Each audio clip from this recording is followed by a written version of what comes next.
Assalomu alaykum hammaga, tuzukmisizlar? Kofe olib, endi ishga ketyapman. Kofe sotadigan bola, rus bola. Ko'rinishi ham, ismi ham, aksentlari hammasi ruschada, doim ruscha gapirardi. Bugun kirsam o'zbekcha gapiryapti. Assalomu alaykum, xush kelibsiz.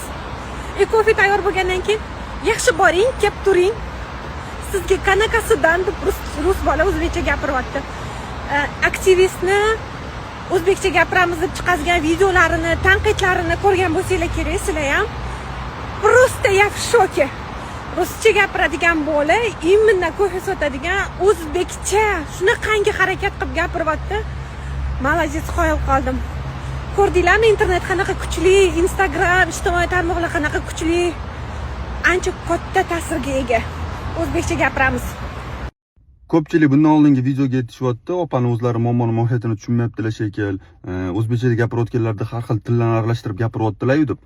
Yo'q, opa muammoni mohiyatini tushunyaptilar. Opa eng muhimlardan birini gapiryaptilar, xizmat ko'rsatish masalasi haqida. O'zi shundan boshlangan hammasi.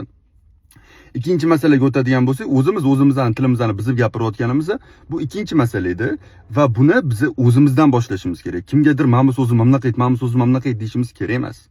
Mana misol uchun kimdir bilan gaplashayotganda hayotda u o'zbek tiliga boshqa so'zlarni qo'shib gapirayotgan bo'lsa, men g'indimayman, chunki men oldin o'zimni to'g'rilashim kerak. Sizlarga imkon yaratib berdim, meni xatolarimni agar sezib qolsanglar, yozinglar va shuning uchun sizlarga yutuq beraman deb. Lekin birovlarnikini yoki hayotda yurganinglarda boshqalarnikini emas, o'zinglarnikini to'g'rilaylar, chunki bu muammo menimcha butun Toshkent, agar O'zbekiston bo'lmasa, hammada bor.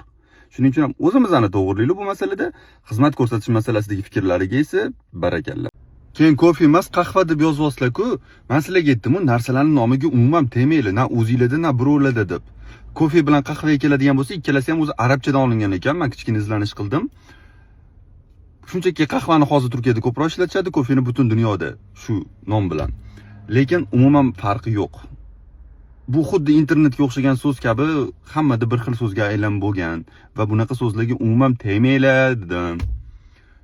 Undan ko'ra o'zinglarni даже, уже, давай, вообще shunaqa so'zinglarni to'g'rilaylar.